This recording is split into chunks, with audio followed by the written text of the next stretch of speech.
So we've got some current events to get started, and the Pope died this week. He was really old, but Yeah.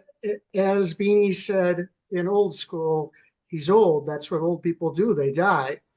Um, but your thoughts, and then you cross posted an article by Roger Stone, the informal advisor for President Trump, but he also is pretty plugged in. Um, it's generally a fool's errand to try to predict who the next pope is. But first, the legacy of the pope who just died, and any thoughts on the next pope? Well, the thing about Francis is that he was the first Jesuit pope, and there were some great expectations from him from all areas of Catholicism and Mhm. around the world. He ended up being one who wanted to build bridges to the poor and to the marginalized, expand the church. That rocked a lot of the traditionalists in the church. It's Mhm. kind of crazy to think of Catholicism, but we haven't had, and I'm Roman Catholic, we haven't had an Italian Pope since 1978. If you think Mhm. about that. In my lifetime, I was born in 1979. In my Mhm. lifetime, there has not been an Italian Pope. And I Mhm. don't know how many people in the world can say that during their lifetimes, in the history of the church, there wasn't an Italian Pope or a Pope seated in Rome that was Italian. And so that's one thing. Now, there are several of people that are out there that are talked about as the new pope. A few of them are basically people that would continue Francis's legacy, Pope Francis's legacy. And there are others that are looked at as reformers. And I'm Uh, very interested in the reformers. I got a question. How is it controversial to build bridges to the poor? How is that controversial? Why would Well, anyone think that's a bad policy for the Pope? I think that when it gets into the political, there's a wall around the Vatican. Why can't there be a wall around a nation? Why can't Right. Hungary choose what it wants to do as a Mhm. Catholic nation? Why can't another nation choose what it wants to do without having the Pope kind of chastise? Now, the guy that took the big brunt of it was Trump. Right. Homan, I think, did it best a few weeks ago. He said, "Let the Pope deal with the church and let the government deal with the government." So France definitely weighed in a lot on illegal immigration. He was generally pro open borders, and No, no, he wasn't. his He was pro compassion, Mike. If you look at what he's right, written. right. Well, that's how he framed it, but that's also pro open borders. What that how he framed it is that these are almost always poor people looking for a better life. Uh, we have a lot in common. You should be trying to help provide that for them, not kicking them out of your country. That was is that a fair representation of his argument? Yeah, he was about compassion. He was, yeah. Right, right. He he weighed in on politics, but that's he's not the first pope to do that.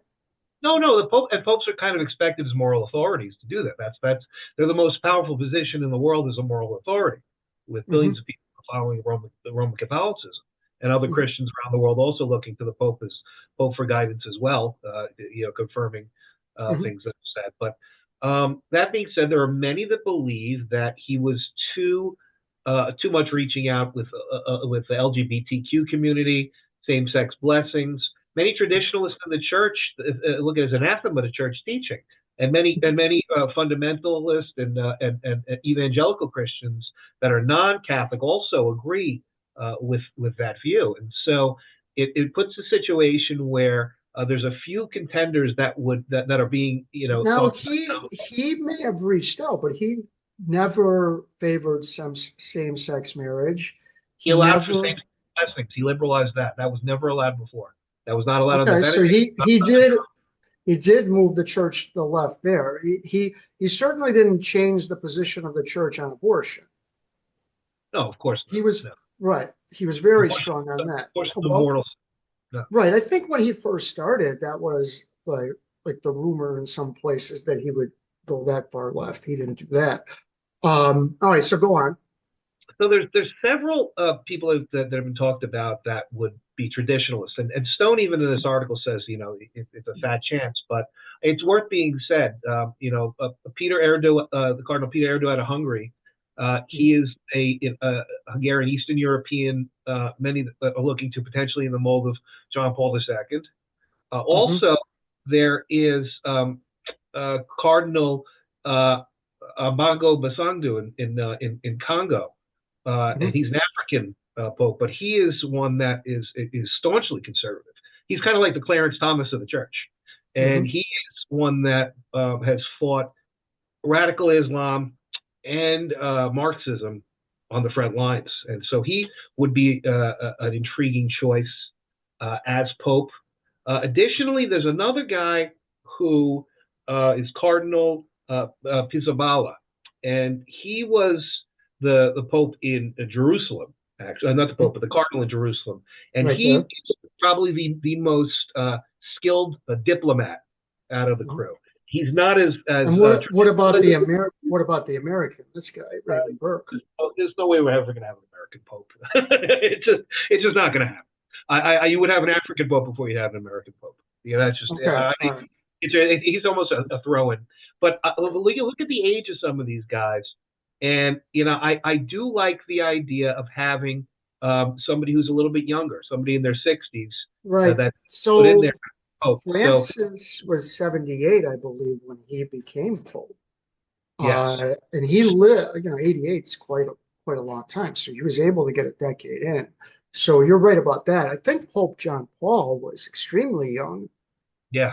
when he took over, right? And so he became Pope for like 30 years or something, Yeah, right? and that's something that is yeah, especially after the Now, so Pope John Paul, um, his legacy on the positive side was he fought with the U.S.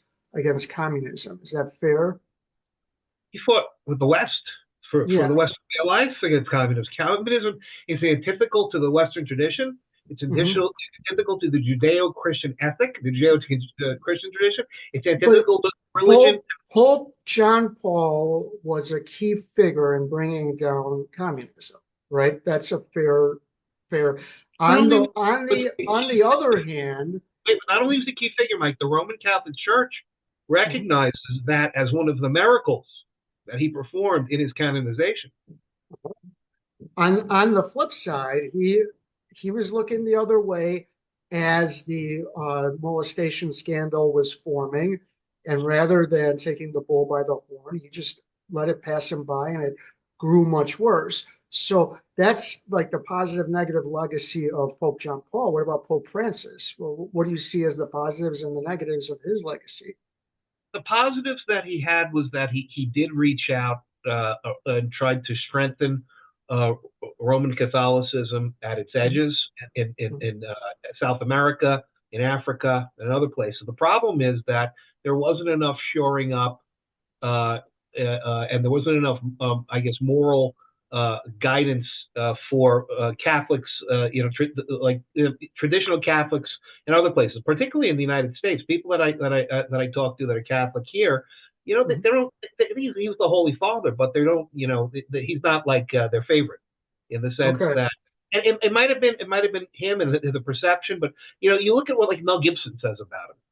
What does he Mel say? Gibson, Mel Gibson thinks he's burning in hell right now. Mel Gibson Yeah. is such a You think traditionalist he's type. burning in hell? No, I no, don't think I don't think he's he's a good burning. man. Look, I He's a good, any disagreements you had with Francis, I think, uh, is a policy debate, and it should be debated. But I don't think he had a like nefarious uh, uh, intention with anything he did. Um, you know, you can be misguided without having nefarious intentions. And just because you disagree with it doesn't mean he was nefarious. And frankly, it doesn't even mean he was wrong. Just because Mel Gibson has a view of the world, so this guy Mel doesn't Gibson agree wants to with go his back to the view. Latin Mass. Mel Gibson wants to go back 100 years. So that's the difference. Right, right. Does he want alcoholic mess, Mel Gibson, I don't know. or is he giving that up? Mel Gibson's in good position to render moral judgment against others as the wife beater slash drunk slash anti-Semite. He's definitely in good position. I love Braveheart. I love a lot of his movies. And I don't, the anti-Semitic comments he said when he was drunk, but you're you're questioning his moral authority. Settle down. If you're Mel Gibson. All right. Anything else you wanted to add on the Pope? No, but it's intriguing that, and we're going to see this after. I think Saturday is the funeral, and then after that's going to be the conclave. Mhm. And it's going to be very interesting. It's an interesting time in the church. It only happens so often, so it Right. should be something to look at. So we'll all be on pins and needles and see if any of Roger Stone's picks wind up being the Pope. All right.